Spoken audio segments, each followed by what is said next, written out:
Now 6:56 p.m. waiting for Lindsay to come back on. She just had to step away for a minute. Live stream is running.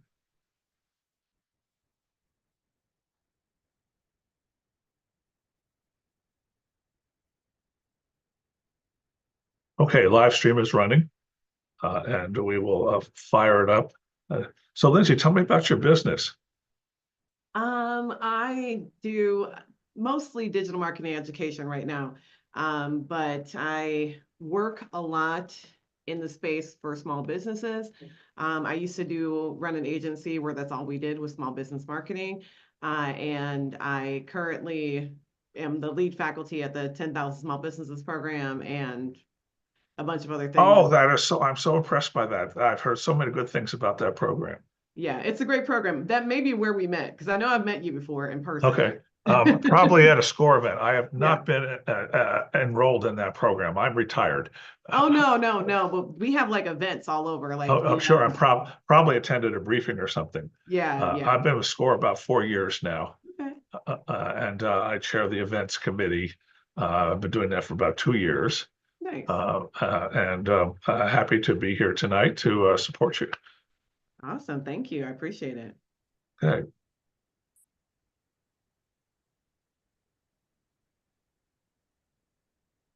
Are people already in the room with us? We have 24 so far. Okay. Which is a good start. It is. Apparently, there's a lot of people registered for this. Okay. We were hoping to take this to a regional level, but organizationally, we got our wires crossed, and so it didn't happen. Okay. But so that would have given you an audience across 7 Midwestern states. And we're sorry that we couldn't do that for you tonight, but it was our snafu. No worries. I'll enjoy hanging out with whoever's here. Okay. I'm going to start the webinar now. Okay. And I'm going to tell people we're going to wait a minute for everyone to log in. And I'm also going to put up my slide on my side. Oh, I got to share my screen. Hang on a second. Start the webinar. Get started. Webinar has started. I'm going to share my screen. Share. And I'm going to bring up the slide and put that here. Okay. Good evening, everybody. This is SCORE Cleveland. I'm with Lindsay Sims McGee. And she will start her presentation in just a minute.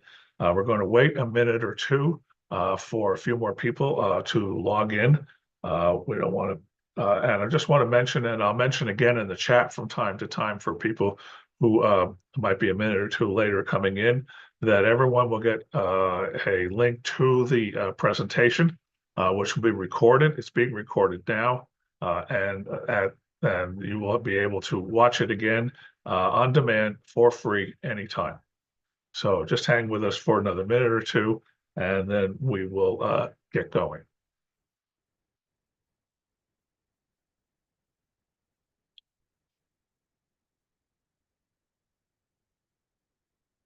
Lindsay, once we get going, I will go on mute and I will hang out in the background. If you need anything, just put it in the chat and I'll come back in.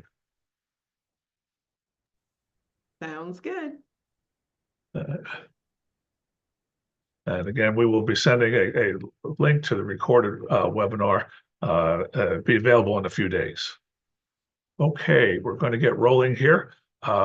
This is SCORE Cleveland's webinar on For the Life of Your Business, and just a few slides about SCORE. SCORE's mission is to foster vibrant small business communities through mentoring and education.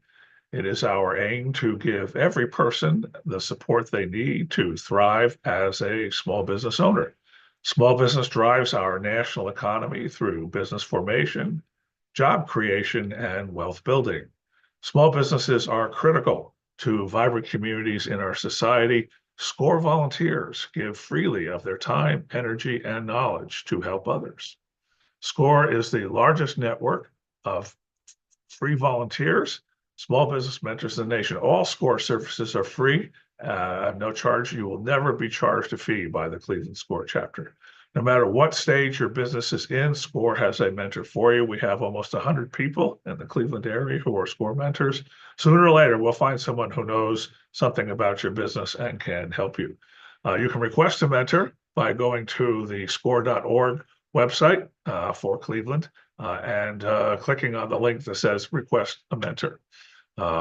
We are open to all kinds of mentors from all walks of life, and we make no distinction. It's if you come to us and ask for a mentor, we will find you one. This is our website. Just basically, this is what you'll be looking for when you come on. If you just put the word SCORE in, you're going to get Guardian's statistics, or probably don't want the Brown statistics, but you'll get sports data. So you got to put score.org. Our services are free. We get some support, financial support from the U.S. government in the form of the Small Business Administration. And we want to thank all of our sponsors, Cleveland Neighborhood Project, Progress, Truax Law, Grow Capital, PNC, KeyBank, Community Foundation of Lorraine County, Comstar, Community Star, Credit Union, and Wells Fargo. Now, if you have your phone available and you would like to get a SCORE mentor, point your phone at the QR code that is on your screen and then save that link. And then when you click on it, it will take you right to the right place. I'm just going to leave that up for a couple of seconds here. So if you want to grab your phone, and if you're looking at getting this on your phone and you can't grab it right away, just remember score.org, and that will take you there. I'm going to stop sharing now and turn it over to Lindsay. Hello, everyone. It's very exciting to see you all and to hang out with you. I am very happy to see. I think that I probably have already recognized a few names in here, but that being said, if you have not yet, I know Mick has done it, but I want everyone else to do it. In the chat, I want you to tell me who you are, where you're from, because I see that we already got people from all over. So tell me where you're from. And tell me what your business is. If you haven't started a business yet, what business do you want to start? What business are you interested in? What are you thinking about? So tell me all that jazz in the chat, and then I am going to go ahead and get started with the workshop. I've lost my screen, like, it always happens. So there we go. I'm like, somewhere in there, I lost my screen. It is right here. So if you're doing it, you guys are doing it for me. You're telling me who you are, where you're from. Okay, good. You're doing it. I am a chat human. So if you've ever been in a workshop with me before, you will see I am the person who is like with you in the chat. I love it. There's someone with a quilt shop. I love using quilt shops as examples. So I'm like, I can see everything you guys are chatting about in the chat. So if you have any questions during the workshop, oh, good. There's, like I said, I thought there was a few names I recognize in here. This is great. So if you tell me who you are. Like I said, it makes it a little bit easier for me to give examples and use you guys as we're going about in the workshop tonight. It's only going to be an hour. It's going to be fast and furious. If you've been with me before, you know how it works. But I try to make sure that in the time that we have together, you get something from me, like something that you can take and apply and help you to get launched or help you to move further in your business, all that jazz. So yes, it's a great, nice regional audience. We got people from all over. We got Central Indiana, we got Wisconsin, we got Illinois, we got Detroit, or whatever state Detroit is in. I'm just kidding. We got Michigan, we got all the people from all over. So we're very excited to have you guys. And a bunch of y'all Ohioans with me. I'm also in Ohio. So if those of you are like, Rochelle, and you are in Ohio, I'm in Ohio too. I'm in Cleveland. And like I said, looking forward to getting started. So keep it going with the chat. I love to hear all the stuff, what you're doing. And I'm gonna ask questions. I'm gonna ask y'all to put stuff in the chat. So keep it going. And one more thing before I move into the workshop. If for some reason you're like, man, I've been looking for a fill in the blank type of person, y'all feel free to let the chat be a place where you network with each other. That's part of the reason why I ask you. So like if you're in Evanston and you see a business in Chicago and you're like, we neighbors, let's be friends. Like at least find each other on LinkedIn, do something like that. Like, use this as an opportunity to connect with each other and, grow, learn, all that jazz. It's very lonely being a business owner, y'all. It's very lonely. So there's no reason why you shouldn't take the opportunity here in this moment to find other people who are near you, doing their thing, starting their businesses, working with dogs in Michigan, whatever it is you're doing, find other people here in the chat who are doing something similar or in the same place as you. Okay. Okay, with that said, let's get started. I'm Lindsay. Hi, it's nice to meet you. I am the Ohio Grow with Google Digital Coach, but it doesn't matter where you guys are right now. I am your personal Grow with Google Digital Coach. That's what I am. I am the founder and CEO of a business called Certified Marketing Pro. We were previously Predictable Results Marketing. I have had many business names, but the Certified Marketing Pro is the new version of me, 2025. New year, who this, like that's me this year. So if you want to reach out to me, you can find me at that email address that you see there on the screen. It's Lindsay Sims at Google, not Gmail, google.com. So that's the best way to reach me if you want any information or to contact me. That or LinkedIn, y'all. That's like the platform I'm on all the time. I just reached out to Dan, the person who's hosting this workshop with me. I was like, Dan, how have I met you? But we're not connected on LinkedIn. So I connected with them on LinkedIn. So I'm that person. So if you're interested, there you go.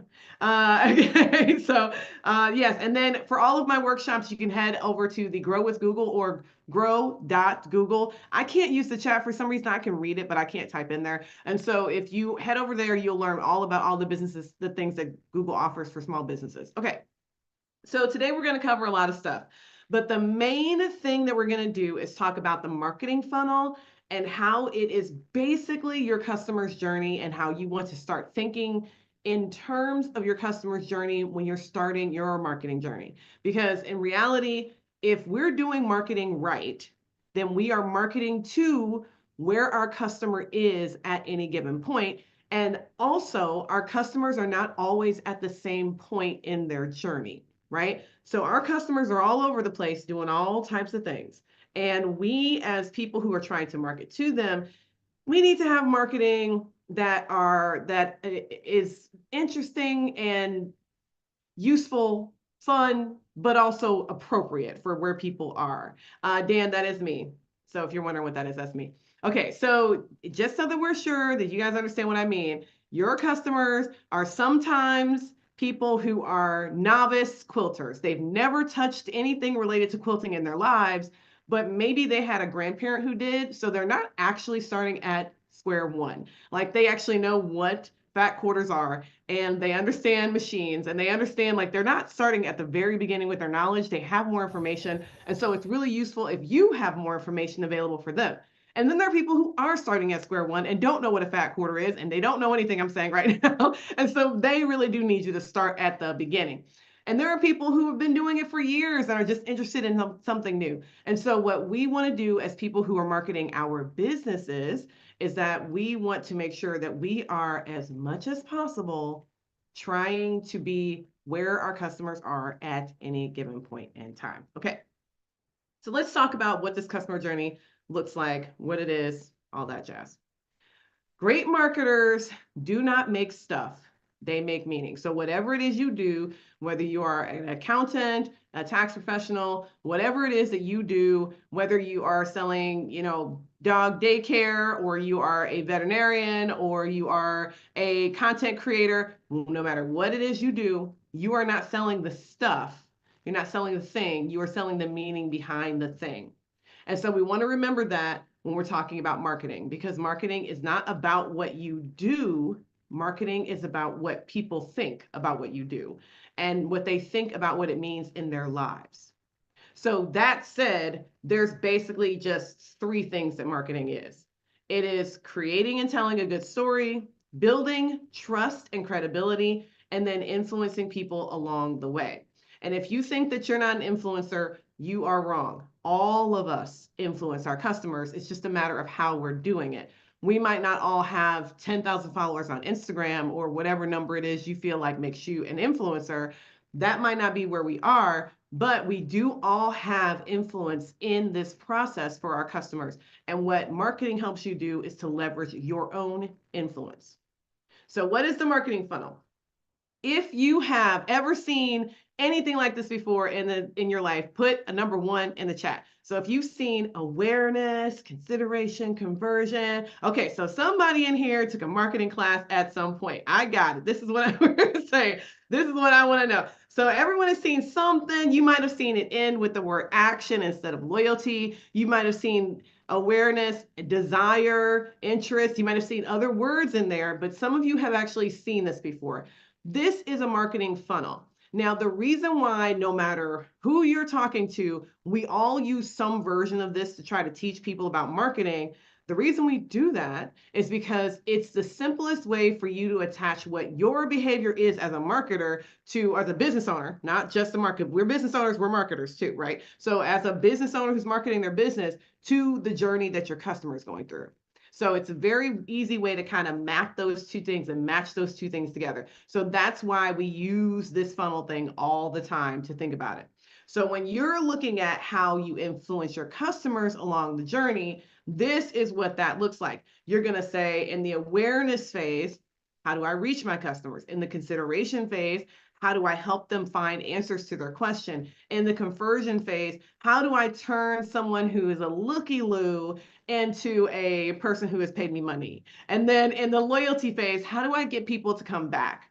Now, when you're thinking, but Lindsay, I sell houses, I'm not going to get people to come back. Well, sir, ma'am, yes, you can. You can absolutely have repeat customers as a real estate agent or as a doula or whatever it is that you're doing. You can absolutely have repeat customers. At the very least, you can have customers that love you so much in everything that you do that they are clamoring to tell people about you. The second that you leave, they are on the internet telling everyone about how great a job you did and what the thing is you did for them. So yes, very important to still pay attention to loyalty, even if you are selling something that is air quotes once in a lifetime purchase or something along those lines, which of course, nowadays there's no such thing. Like it used to be you bought a refrigerator once. Now you buy a refrigerator every 5 years. So thinking of it that way, no such thing as a lifetime purchase anymore. Now we're like, if you're selling it, we're going to have to buy it again. So make sure that you're staying in people's ecosystem. Now, I like to turn this into a little bit more information. So it says, let's turn to the workbook. There's no workbook. But I do want you to think about this in a very strategic way. When you're thinking about awareness, I want you to think, what do the customers need to know? What do they need to know about your business? Number 2, who are you competing with? In the consideration phase, there's someone else trying to answer those questions. Who is that? And what answers are they providing? Now, you might need to know that because I'm looking at Lauren here, who's a CPA. If you are a CPA and you're looking at everyone on the internet giving horrible tax advice, all the internet is full of tax charlatans. I hope you understand that. Do not get your advice from someone who's up free on the internet. And so there's all these people giving really bad tax advice. If there's what your customers, your potential audience is actually looking at, that's who you're competing with, right? And so you need to then figure out how to do your marketing to help people see that the information that they're getting in the internet is not necessarily useful or helpful to them, right? And then with the conversion step, you have to think about, how can I show people the process of buying this thing? Whatever it is I'm doing, how can I illustrate the process? And again, you might be thinking, but Lindsay, what I offer is so simple. Why do I need to show people? Because, okay, if you've not been here before, brace yourself. I'm about to say something controversial. People are stupid. Okay. And I don't mean people are stupid in a bad way. I don't even mean other people are stupid. I mean, all of us, we are all stupid. We're stupid about the things that we don't know, right? There's some process that you've never been through before. And so when you go to do it the first time, you're like, oh man, I don't know how to do that. So there is something out there that we are all stupid about. And the thing is, as a business owner, what you have to acknowledge, what we as business owners have to acknowledge, is that there are people who are stupid about our thing.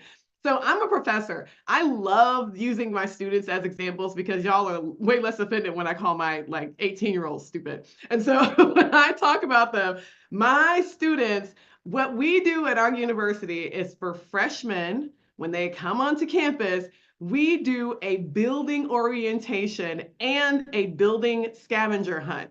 Why do we do this? Because even though our building is literally a mirrored square, it is not, it's a mirrored rectangle.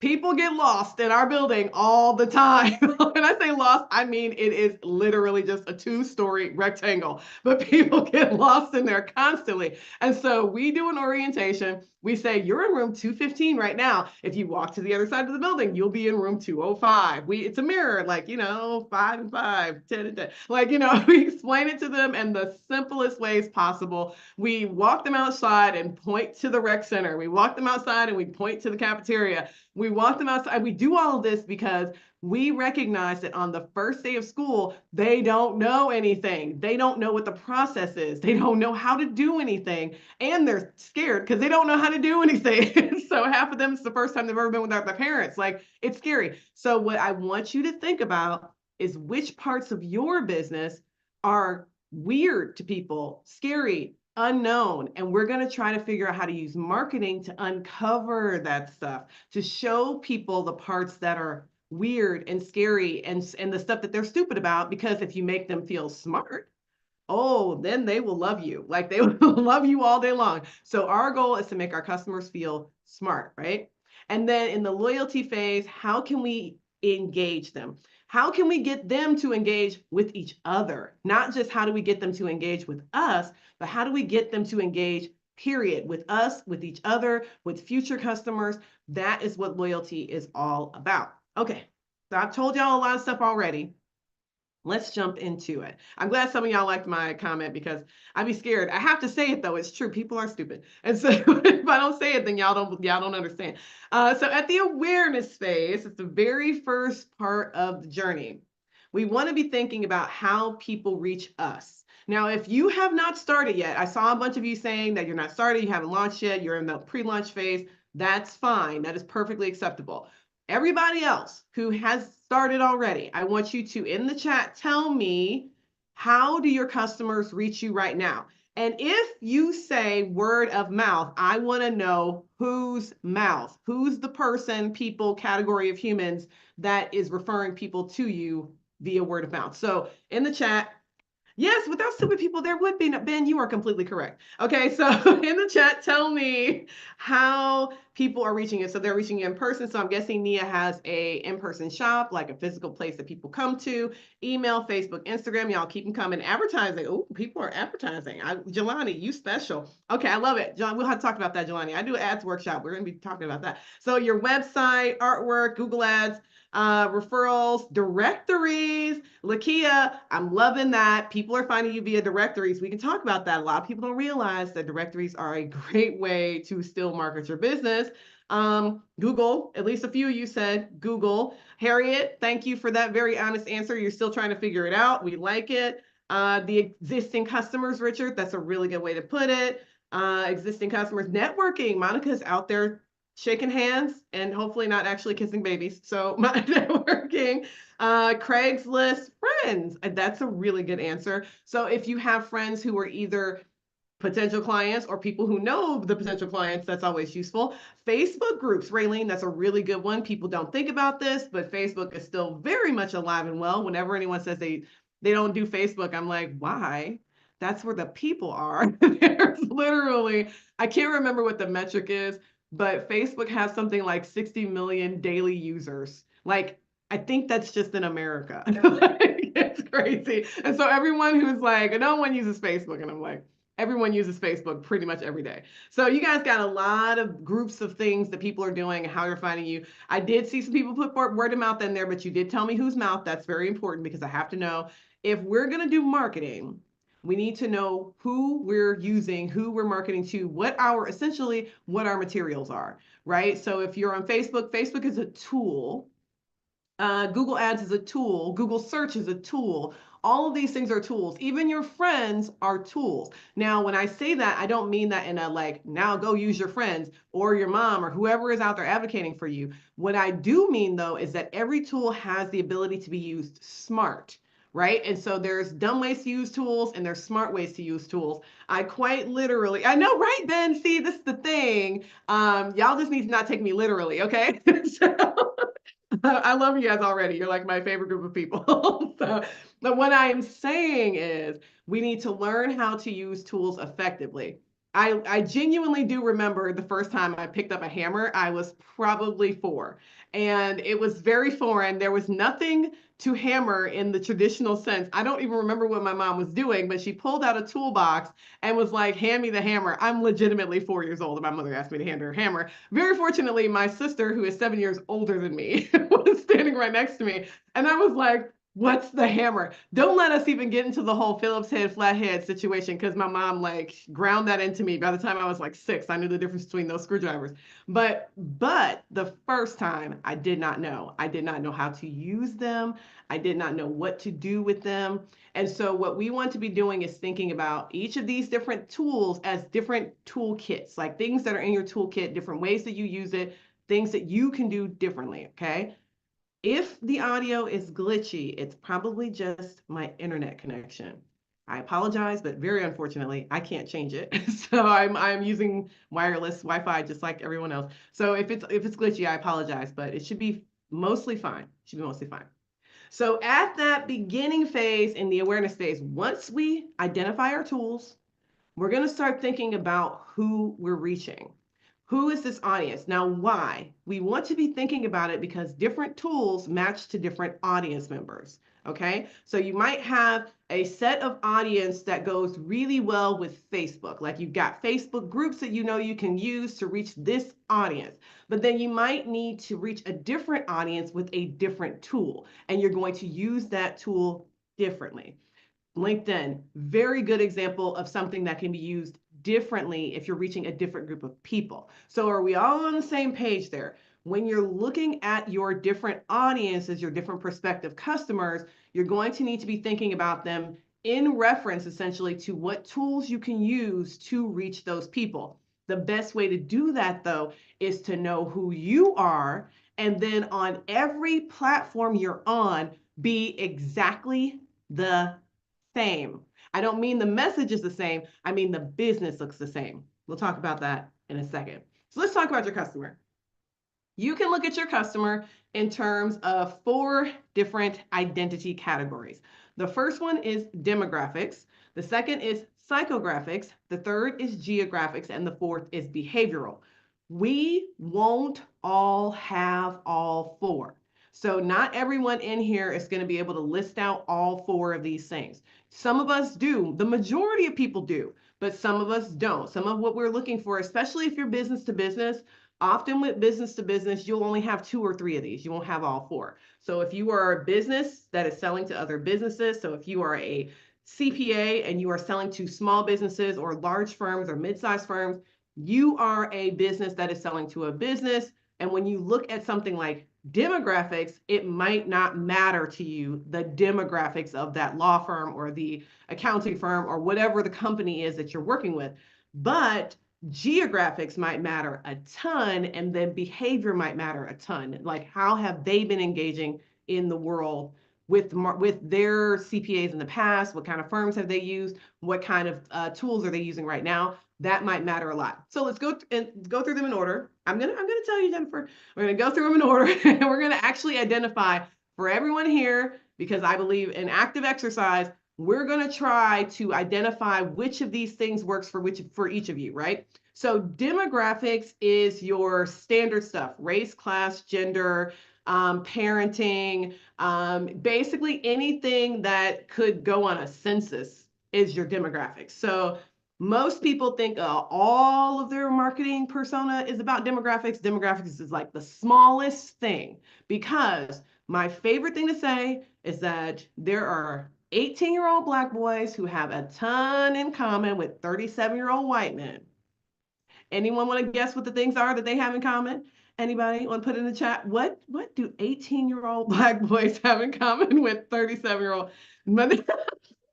That's a really good one. I'm glad y'all didn't go in the other direction. Sports is great. Shoes, y'all, shoes. No one's going to put gaming in there. That's a huge one. I know some of y'all husbands out there gaming every night. Just come home and jump right in front of the game box, whatever box it is they're using, and are gaming away. So a lot of those things they have in common, y'all. And so if we think demographics matter, Sometimes they don't matter, right? Sometimes you're selling to very different looking groups of people, but sometimes you're selling to groups of people that very much so look the same, like moms, right? So if you're selling to moms, that is a demographic and a psychographic. We'll talk about that. But a demographic is people who have children, right? That is a demographic. Okay, so in the chat, I want you to tell me, oops, sorry, I skipped one slide. Who is your main demographic? So are you mostly selling to middle-aged, and I'm gonna be generous here because I'm in middle age now. So middle-aged Black women who have short curly hair. Like this is me, right? Are you mostly selling to people who look like me? Are you mostly selling to people who are parents? Are you mostly selling to people who are, so if you have a group like that where you can, if you picture them, you can see them. Are you mostly selling to people who have college degrees? Are you mostly selling to people who don't? Are you mostly selling to, so in the, oh, Catherine, scientist, that's a really good one. That is a good demographic. Those are people who have very specific educations. There's some of us who are selling to people who are very specific, retired couples, people who have startups. We're going to talk about that one, Latricia. That is very close to a demographic. There's a lot of stuff in there that's demographic, but that's also, I mean, it could be a demographic, right? It could be 18, you know, people, what's the age people driver's license? 16. It could be 15 and 16-year-olds, but it also could be immigrants, right? Both of those are demographics, right? So when we look at it, we are looking at David. David's is not public, but it says Caucasian millionaire thrill seekers. And I'm like, what are you selling, David? Whatever it is, I want some. I want whatever it is that you're selling to these people. Okay. So we have to remember though, like I said, with the example from Heather, that the idea of brand new drivers is partially behavioral. So we're going to get there in a second, but the demographics for her might be 15 and 16-year-olds or recent immigrants or people who are re-entering the population from prison or something like that. Might be three very different groups of people who she's selling to demographically. You guys are getting it though. I love it. Thank you for laughing at my ridiculousness. Okay, so adults age 20 to 40. Okay. You guys are getting it. Okay. Now, psychographics, I've already seen a bunch of y'all putting psychographics in there, even though you don't know what psychographics are. Everyone who owns a house, Don, that is also demographic. That's very good. Like homeowner is a demographic. Psychographics is how people see themselves, right? So let's go back to David's example of Caucasian millionaire thrill seekers. Now, the Caucasian millionaire is demographic. Thrill seeker is psychographic, right? So psychographic is how does this person see themselves in the world, right? So demographic is how they physically present. And it's a lot of demographics is by choice, right? So you go to college, that's a choice. Like you went there, you were not born a college graduate. So this is not about how people are born, but it's how they navigate in the physical world. So whether or not they have kids, whether or not they went to college, what kind of education they got, all those things are demographics. Psychographics is what they see themselves as after all those things have happened. So am I a thrill seeker? Am I a dog mom, right? Having a pet is one thing. Calling that pet your child is another thing, right? So there are plenty of people who have dogs and don't see them as children. And then there are other people who are like, how on earth could you see a dog as anything other than another family member, right? So that's what I mean by psychographic. So when you start thinking about what Candida put in, where it says prioritizing health, health consciousness is psychographic. So if I'm the kind of person who considers myself to be a healthy person, that is my psychographic, right? So early retirement, demographic. And then people who want to be financially independent, that's psychographic, right? So financial fire people, financial independence, retire early, those are not a demographic, that's a mindset, right? It's a whole different mindset. You can really think about psychographics about mindset, how do people see themselves? It's about that confidence thing that you were talking about. All of those things that you guys are putting in there that are like modifiers to your demographics, that's your psychographics. Geographics is easy. It's where are they? Where are they physically in the world, right? So where are the humans that you are trying to reach? Now, again, some of you have like e-commerce businesses. I saw a few of you who have e-commerce businesses, and your temptation might be to say, anyone with an internet connection can be my customer. That is technically true, but it is not actually true because it's very likely that you speak no more than 2 languages. So the reality is you're not going to effectively be able to market to people who are in countries with languages you don't speak. So you might actually be trying to market yourself to people in the US and Canada. And on top of that, culturally, there's a lot of differences between Americans and Italians. So even if you speak Italian, the ability to market to Italians is going to have a bunch of cultural aspects to it that aren't naturally just exactly the same as Americans, right? And so we want to be thinking about these things very separately. And then behavior, which is one of my favorite ones. If you guys can think of it, it's going to be a really good one. Behavior is what they do on a regular basis as it relates to your thing. So we got Randy here with dog parents who put their health and enjoyment as a priority. I'm guessing you mean the health and enjoyment of the dog as a priority. And so, I mean, I hope they don't put their own health and enjoyment as a priority as well, but the health and enjoyment of the dog as a priority. The behavior there that is related might be that they take their dog to a doggy daycare, or that they take their dog to dog parks on the weekends, or they have friends who they socialize their dogs with in their apartments or in their houses, or they have more than one dog, right? So in order for that parent to feel like their dog is going to get a lot of entertainment and have quality of life, they want to make sure that that dog has an extended family, which you've seen the Instagrams and the reels and the memes about people getting their dog a dog, right? So I've had dogs, had a dog.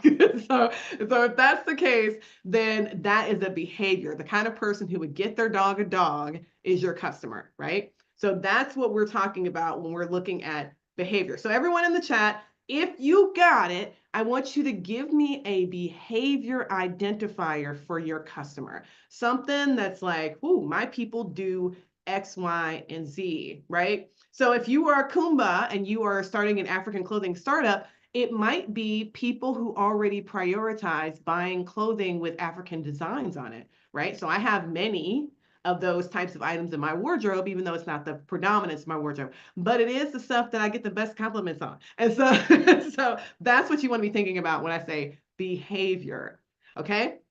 People who value life. Harriet, I want you to get more specific. People who are stressed, but what does that mean? So if they're stressed, what are they doing? So are these people who drink when they're stressed? Are these people who are gaining weight because their cortisol levels are high? Is it people who vegetate in front of the TV for too long? Is it people? This is what I mean by what is their behavior? So if they like motorcycles and cars, are they the kind of people who drive like leisure drive on the weekends? Are they the kind of people who rent a car when they're on vacation so that they can have full control over their movements? Do you guys see what we're talking about here? So yeah, like I want you to give me those. Yes, people who prefer to shop at specialty shops. Okay. So you guys are getting people who read self-help books. Yes, Latricia, that is what I'm talking about. Okay, okay. You guys are getting it. You're getting it. People who use books to capture their lab data. I love that. Like, okay, so you guys are getting it. That's the kind of thing we're talking about when I look at behavior, not just the like literal specific action, but like what is it that they're doing as it relates to your thing? Because mind you, that thing, like the stressed people might just be working too much. That is a really good one, Julie. Like overworking, they're working 60 to 90 hours a week and not sleeping enough, right? So that is an indicator of stress, right? They're tourists, thrills. Okay, you guys are getting it. You're getting it. So when we look at all these things, we're going to start building a customer persona. You might be wondering, Lindsay, why are you spending so much time on this? Because this is the important part. Right? So if you guys can understand that your customer is looking for the safety of community, like Lata just said, then if that's something that you were like, oh, my human looks like this, talks like this, and is looking for the safety of community, then we can start using our marketing to talk about that instead of just talking about what we do. Like instead of just talking about the thing we're selling, We're going to start talking about how those things directly relate to those people's, not their air quotes problem, which you guys hear that a lot. I want you to talk about what they're currently doing. What are you currently experiencing? You're currently stressed out because you're working 60 hours a week. You're currently buying your dog a dog. So you're shopping for a dog for your dog right now. You are, whatever that current state is, that is something that is going to resonate with your audience when you start talking to them, right? Like that's what we're focused on. And then with your brand, so remember, I said the customer is the most important thing, but your brand is really important too, because remember that tool thing that we talked about a minute ago. If you are using Facebook, LinkedIn, word of mouth, your friends, your mama, all the people, and you're using Instagram. But on LinkedIn, it says your name is Anita Hayes. And then on Instagram, it says your name is Anita Smith because you got married, but you didn't change your name on Instagram. And then on Facebook, it says your name is Anita Beta because that's what everybody called you in high school. And that's what the name is that you put on Facebook. And then so everywhere you go, your literal name is different. That throws people off because what's going to happen is that someone is going to introduce you in person as Anita Hayes, and then that person is going to go look you up. And then when they don't find Anita Hayes, they're like, who is this person? Who's Anita Beta? Who's Anita Smith? Like, who is this? So you want to make sure that you are putting the same information, same logo, same font, same everything in all of the places. You do not want people to look at your business in different spots and see different versions of reality, because then it will cause them to not trust you. It's a very simple thing. Very, very simple. So I want you to, oh, Heather, I'm going to get there in a second. I want you to make sure that you are always and forever using the exact same version of your business across all platforms. Even if you were in the middle of a brand transition like I am right now, yes, I should be done by now, but I'm not. And so because I'm not, I have not put anything else other up there at all. I have not changed anything. Everything just says predictable results marketing, because if it doesn't say all at once certified marketing pro, it will be confusing to people. And so I've just not changed anything, just didn't change it at all. Okay. So for everyone who is like, but Lindsay, what if I have more than one customer? Good. You should have more than one target audience. So what you're going to do, like I said previously, if you are the person who's teaching people how to drive, I can't remember what your name was. I think it was Heather. No, not Heather. Maybe it was someone else. But the person who is teaching people how to drive, if you have an audience of 16-year-olds, first of all, you want to make sure you're in the right spot, right? What is the place the 16-year-olds are? That's TikTok, to answer your question. They're on TikTok and they're on Snapchat. I have a 16-year-old little sister. That's exactly where she spends all of her time, on Snapchat, taking pictures of the most benign things on the planet. Everyone thinks the kids are on Snapchat. Oh, Heather. Okay, it was Heather. I was right. So we're driver rehab. It could, like I said, 16 is just my guess, right? So it's not that audience. If it's driver rehab for any number of disabilities, you're going to have different groups of people. You're going to have people who are disabled with vision. You're going to have people who are disabled with hearing. You're going to have people who are disabled physically. You have people like all of those types of things. And each of them needs their own content. And they also, as age groups, might be on different platforms. So what we want to do is make sure that we are, again, the same business on all those platforms. We're not representing ourselves differently, but that we are talking to the people who we need to talk to on the platform that we need to talk to them on in the way that makes sense for them. So that's like, you're going to have to go back, all of us in here, and look at our different audiences, look at their demographics, their psychographics, what their behavior is, and say, now I'm going to build a profile for each of these groups, and I'm going to market to each of them. Okay, that's what you're going to do. Now, how do we do that? One of the best ways we can do it is by creating a brand positioning statement. A brand positioning statement is a way for you to talk to a specific audience. So again, if we're talking about Heather, you got such a great business. I love the idea that you're doing driver rehab. So let's keep going. So we're talking to Heather, and she has a population of people who have, let's say, a physical impairment that makes them need to drive a different type of car, right? So if that is like a different modification to their car, if that's who she serves, then her purpose or her brand positioning statement for those people is going to be different than people who have a vision impairment, right? So for those of you who are like, why are you talking about vision impairments and driving? Because you can lose an eye and keep your driver's license, right? So if you have a vision impairment and you still drive, exactly. I'm like, I know it's a group because I know people who have missing eyes. So you miss an eye, you do need to learn how to drive without that eye. It's a different thing, but you are not the same as someone who needs a driver car modification, right? So you're going to create a brand positioning statement for each of those groups. Everyone here is going to do that. So if you are a person who is like, I actually just serve a population of people who have dogs, honey, those people are not all the same, right? So the people who are having Bernese Mountain Dogs are not the same people who only carry Chihuahuas in their purses, right? And so you're going to figure out, okay, what does that population of Burmese Mountain Dog humans, the humans, what do they look like? And how do I want to talk to them versus the people who do nothing but have lap dogs? Like they are lap dog humans. That is what they do.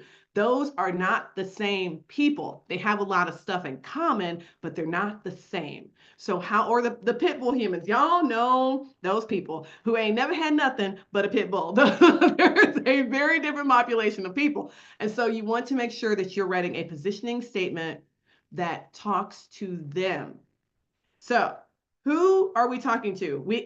It's not interchangeable, it's customized. That's a better word for it, Latricia. So it's not interchangeable, it's customized. We're going to take our business and we're going to customize our messaging for our different audiences. I think you guys really are my favorite population. Like don't know if I've ever had a workshop full of people this engaged. So you guys are awesome. You should give yourselves a collective hand. Okay. So yes, pits need love too. I'm totally all about the pit love. It's fantastic. Okay, so for pit bull lovers who are challenged with making sure that their dogs are properly exercised, my company provides whatever the service is that you provide for those people, because we believe that pit bulls need love too, right? So like that is your message to the pity people. And if you were like, what is she talking about? That's because I literally, someone in the chat was like, pit bulls need love too. So don't mind me, that was them, okay? So this is why I want you guys to focus on the audience. The audience is super, super important. And if you didn't know this already, y'all, this is on YouTube right now. So Score Cleveland has a YouTube channel. We are streaming this live on YouTube, so you can go back and watch this immediately. Like you can just watch it again after we're done.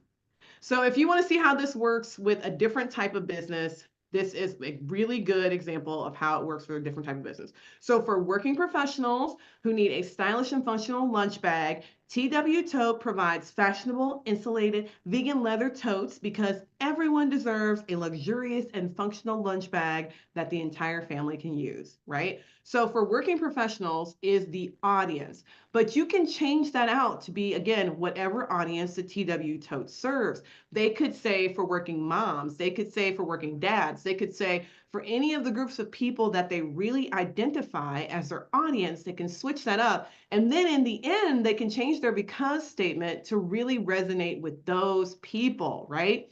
And for people who have vision loss, like what Heather was talking about, you can say because losing part of your sight shouldn't mean losing your ability to be mobile, right? Like there's so many ways to customize this so that it's something that you can use with a variety of audiences, okay? I want you guys to hear me when I say that. Like this is something that you can customize. And then for all of you out there who are like, wait, marketing is that easy? It is, because once you create this statement for your different audiences, then you can use it as the foundation of your messaging for that audience. So if you decide, okay, I'm going to choose vision impairment as a group, physical impairment as another group, modified cars as another group, like you're going to choose your different groups, you're going to create your different positioning statements, and then you're going to go all in and start marketing to those specific people using that message, okay? So we're going to talk about how to use the message in a second. Okay, y'all are good. You good. You good. You good. Y'all are hilarious. It's still talking about dog discrimination. Okay, so in addition to having these customized messages, these customized statements, You do need to make sure that your business is in every place it can be, because we talked about tools earlier. Some of you are leaving some tools in the toolbox and you need to be pulling them out and using them. Very fortunately, almost all of our businesses can be in directories. There are plenty of online marketplaces that we can be. There are some of us who don't realize that we could be on Etsy. Some of us don't realize that we could be on Amazon. Some of us don't realize that we could be in these other marketplaces selling our wares, selling our goods. And we need to start doing that because those places add validity to our business, but then they also give more people access for us to potentially serve them. Okay. Like, we want to be where the people are. We don't want to just have our little Facebook following, whatever the amount is, 1,000, 2,000, 150. I don't care. I have worked with people who have had followings as small as 400 people, and we still did great business on their Facebook page. So it's not about the number. It's about the fact that they were also then on Amazon. They were also on their own Shopify store. They were also in a variety of places because they were also on LinkedIn. Like, they're in a bunch of different places because you can't rely on one tool. You have to have more than one tool in your toolkit. If you don't already, one of the tools that you should be using is your Google Business Profile. It is completely free and it is available for basically every type of business out there. Oh, Nia, you're an author. I'm just catching that. Okay. So it is available for every type of business out there, including Nia, who is an author, right? So if Nia is an author, I am guessing, because Nia is an author specifically talking about parents and education and educating parents, that Nia also does local speaking engagements. She probably goes to the library and does reading, all that stuff. You can have a Google Business Profile where you talk about those things, where you highlight the local work that you're doing. You highlight the things that people can actually catch in person in the real world in your city. Okay. Like, this is the amazing stuff that I hope you guys are understanding. Your Google Business Profile, free, fantastic, and makes it so much better for you to be able to move forward with your business. Now, I am going to blow through the rest of this real quick because the most important part was the part we're talking about. Most of us do not do enough work to make people aware of our businesses, okay? Aware. No, Kim, you do not have to have a brick and mortar to have a Google Business Profile. That is a great question. It is absolutely not necessary. You don't have to have a brick and mortar at all. The majority of businesses on Google Business Profile do not have a brick and mortar. You just need to, they let you do service areas. So if you're in Chicago, you can set up Chicago as your service area, and that's it. Okay. So after awareness is consideration. That is where people are evaluating you against other things. So remember when we talked about behavior? I think that we need to be thinking again, as behavior is competition. So whatever they're currently doing, so if they're thinking about getting another dog in order to entertain their current dog, that is actually competition, right? That might be something that is stopping them from doing just the easiest and less expensive thing, which is just doggy daycare, right? Put your dog in daycare. You dogs are expensive. You don't want to multiply that expense, right? And so, like, that is one way for people to start thinking about your competition and what people are actually looking for. Another thing you can do, I'm gonna give you a couple of really big tips for how to look at your entire competition differently. There is someone in the internet right now complaining about your competition. They're complaining, like I said, if you were an accountant, there's people who are complaining about their accountant in the internet right now. There are people who are offering really bad advice. There are people who are on Amazon complaining about some business book that they read that was horrible because it, led to them being audited. Whatever the thing is, there's people doing that on Amazon, on Etsy, on Google reviews, things like that. So what I want you to do, this is your homework. You got a lot of it. This is your homework. I need you to go to your competition and look for their bad reviews. Look for the bad comments. Look for the negative comments. Look for those things. And what you're going to start doing is not addressing them over there, but in your own content, you're going to start addressing them yourself. So you're going to look at those negative comments that people are writing and say, so you guys need help with this thing and the competition isn't giving you that. Let me be the one to help you. Let me help you understand why getting another dog isn't the answer to your dog's restlessness, right? You're just going to end up with 2 restless dogs, right? Like, getting a second dog is not the answer. Let me explain why, right? So this is where consideration comes in. instead of trying to figure it out. Don't try to figure out what people's problems are. Go into the internet. People are publicly complaining all the time. Go to Reddit. It's full of people complaining. Go out there and find what people are complaining about. And you're going to start making content about those things. You are going to listen to the audience and you're going to learn from what they are saying. They are actively, I keep doing that. I'm sorry. You're going to actively listen to them, hear what they're saying, and then you're going to use your own business to communicate value and develop relationships based on what people are complaining about. I know that might sound counterintuitive to a bunch of y'all, but Ben gets me. People are out there complaining constantly. We want to be listening so that we can hear. So we're listening for, what are we listening for? We're listening for pain points. We're listening for what people are challenged with. We're listening to what their problems are. And then we are addressing those issues with our content. We are addressing those issues with our Facebook posts to the group. We are addressing those issues with our LinkedIn lives. We are addressing those issues when we're talking to our current customers. We're going to say, oh yeah, I just saw on Reddit that someone was complaining about X, Y, or Z, and we totally don't have that problem here. You're going to vocalize that to your current customers. You're going to let them know, you know, there are people out there who do not understand how good they have it, like that we are doing this thing here, and there are people who don't do that at all. Like letting everyone know that you are actually solving problems. If you're still questioning what people are looking for, what their problems are, what their issues are, of course, a good old-fashioned Google search is very useful. You can look at the related searches. You can also use Google Trends. Google Trends is your friend. So if you are selling, one of my favorite topics to look up is bone broth. It's one of those things that was super trendy a few years ago, but y'all, it didn't go away. It just like stopped being the only thing that keto people talked about. Now it's still there. There are still people who are drinking bone broth literally every morning. I was at a business meeting in a restaurant in Cincinnati, and somebody was like, they have the best bone broth at this restaurant. It was so funny. But anyway, so if you're thinking that whatever the thing is, oh, people don't look that up, or they don't talk about that topic, look it up on Google Trends. Actually look and see for yourself whether or not that topic is popular. And look at what it's doing in your region. So if you're in Indiana, what are people saying about doggy daycare in Indiana? Don't just look broad across the entire United States. Look for your region because you can get a lot of information there, okay? And yes, there are always issues with making a Google business profile, especially if you have an e-commerce business. So I gave y'all my email address at the beginning of this. I'm telling you, email me. If you're having an issue with getting a Google business profile together for one reason or another, email me and I will help you figure that out. It's really half the time it's 2 clicks and you're good, but that's how easy it is. Now I've done it literally hundreds of times. so let me help you. I'm here to help you. Okay.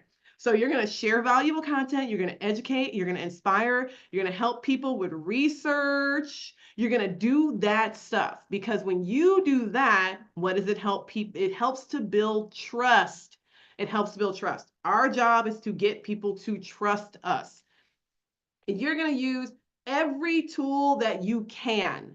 I am not, for those of you who just feel extremely overwhelmed, I'm not suggesting that you personally need to be everywhere, but you do need to be where your customers are. So if your customers are on Facebook and you are not on Facebook, then you need to get on Facebook. If your customers are on LinkedIn and you're not on LinkedIn, you need to get on LinkedIn. Or if your customers are on LinkedIn and you're very rarely ever on LinkedIn, you need to go get on LinkedIn. So each of us needs to essentially find the places where our people are, and then we need to be there doing all the stuff I just said a minute ago. We are sharing, not selling. We are answering frequently asked questions. We are answering the dumb process questions that people have that are like, I don't know how to set, like, how do I drop my dog off? What's going to happen? Like, answer it, make it simple. Because if you make it easy, you make it simple, you make it plain, then people will go, oh, okay, it's that simple. Okay, I know what hot pot is now. I can go to a hot pot restaurant. You have to just explain it because the first time you go to a hot pot restaurant, if any of y'all have ever been to a hot pot restaurant, we just went. My husband and I just went like 2 weeks ago, and we walked in and we were like, I'm not going to be ashamed of the fact that I've never been in one of these. So what do we do? What is the process? They could probably have a lot more customers if they did content that was like, how does hot pot work? Because people don't know what hot pot is. This is a regular old America. We do not know. We are not Korean or any other, like, we just don't know. We don't know nothing. Tell us like we are idiots, right? Explain it like we're dumb. It's the best way to do it. And if you can do that every possible way and assume that whatever answer you gave the first time, there's going to be somebody who comes back later and says, but what about this? So write it, do another video, do another post explaining that little nuance. Don't ever take the stupid questions for granted. They are the best questions. When people ask you questions that make you want to roll your eyes and then write that question down. Like, that's the question you need to answer. Okay. Thank you, Dan, for putting my email in the chat. Okay. So as we do all that stuff, now we can move on to conversion. Conversion is where we take people to the next level and get them to engage. Like, we get them to like become something other than a looky-loo. You're going to invite them to do that. You're going to invite them to do more than just buy something. You're going to invite them to sign up, to complete a form, to download something. Yes, Leela, the only bad question is one that's never asked. Okay, so you're going to invite them to do a phone call. You're going to invite them to put it in their cart. A lot of us are leaving money on the table because we won't just say the word buy now or start here, because that stuff, it matters a lot. And then if you have timely things that you can say, like, we are in the health part of the year, we are in dry January, we are in get a gym membership and buy leggings parts of the year. And so if you are a person who is doing gym memberships and selling leggings, you need to be like, it's legging season, let's go. Like, you need to jump in there and say the words. Don't pretend like people know. They don't know. Okay. And then, for goodness sake, all of you e-commerce people, go through your own e-commerce process. Make sure it works, because half the time, y'all, we are out there trying to buy stuff from people. If you've ever experienced trying to buy something in the internet and the literal website didn't work, put a 1 in the chat. I could put one in the chat right now if I could, because I have absolutely had that experience where you are actively trying to make a purchase and the website for the place that you're trying to make the purchase for isn't mobile friendly, or the checkout button is gray and it won't turn blue. This happens all the time. So if you're selling on e-commerce, make sure that you are checking your own process. And if you do use Google Analytics, it's a huge tool for this. It will let you know when people are having a bad process. There are some tools out there that are actually helping you people, and it's completely free. We do other workshops, so if you're like, this is great, how do I use the rest of those tools? We're going to start talking about ads. We're going to go over analytics. We're going to talk about all those things later this year. So if you want, please hang out with SCORE, because we are 100% here to teach you guys all this stuff. So in the end, I know it's 8 o'clock. The last thing we need to do is build loyalty. Get them to come back. The best way we can do that is to stay in touch. Don't let someone buy something from you and then let that be the end of the conversation. That should be the beginning of the conversation, y'all. The very beginning. If people purchase, that's not the end. Ask for feedback. Do customer service. Continuously improve your processes. All of those things are going to help turn your customers into advocates. Those people who are doing word of mouth for you, they're doing it because you did a great job. So keep asking, like, keep staying in touch, thank them when they refer people. Send them a card. Like, it's not that hard. You don't have to buy them something. You don't have to give them money. Give them a thank you note. They will appreciate it. Okay. Y'all, it's 8 o'clock. Any questions I didn't answer? Y'all know I was answering questions as we were going. Any questions that you got that I did not answer? Thank you, Latricia. Okay, so before I let y'all go, I want you to, in the chat, tell me something that you got out of this workshop. What did you learn? What are you going to do? Put it in the chat. Tell me what you're going to do. Thank you, Jaquan. I absolutely love hanging out with you guys. You guys were so much fun. So tell me, I want outcomes. Message consistency, work on the brand positioning statements. Yes, I told y'all, y'all got homework, okay? Work on that brand positioning statement. Google business. Yes, do your Google business profile. Research your competition, Lakia. That is good. Rochelle's going to do Google Trends. Okay, looking at competitors, doing the Google business profile. Yes, Ruth, that's what we're talking about. Okay, so you guys are, you got 8 pages of notes, Kim. I love that. Related searches. I love it. Okay, you guys are good. I feel very confident in your ability to like put yourself in front of your customers, Jaquan. This is great. You guys are great. You guys are great. Okay, you good. Got it. We learned some stuff today. Okay. Okay, Dan, you can take us home. Rewatch the video. Yes, Candida. Rewatch the video. Thank you guys. You guys are amazing. If you're talking, Dan, we can't hear you. I think you're still muted. Okay, let me just get my video up. Thank If you. it'll come up or not. Okay, camera's on. Well, it says the camera's on, but you're not seeing me. So I think you can hear me. Yes, we can hear you. Okay. All right. Thank you, Lindsay, for a terrific presentation today. And thank you, audience, for your fantastic participation in the chat. It always fires up a presenter when they're getting feedback in real time. So it's awesome. Everyone will receive a link to the slides. Give us a few days to get it on the website, but we have your email addresses, which you provided when you registered, so you will get it. And that is it for the evening. Thank you, Lindsay. Thank you, everyone, for attending. We're going to bring the webinar to an end. Everyone have a great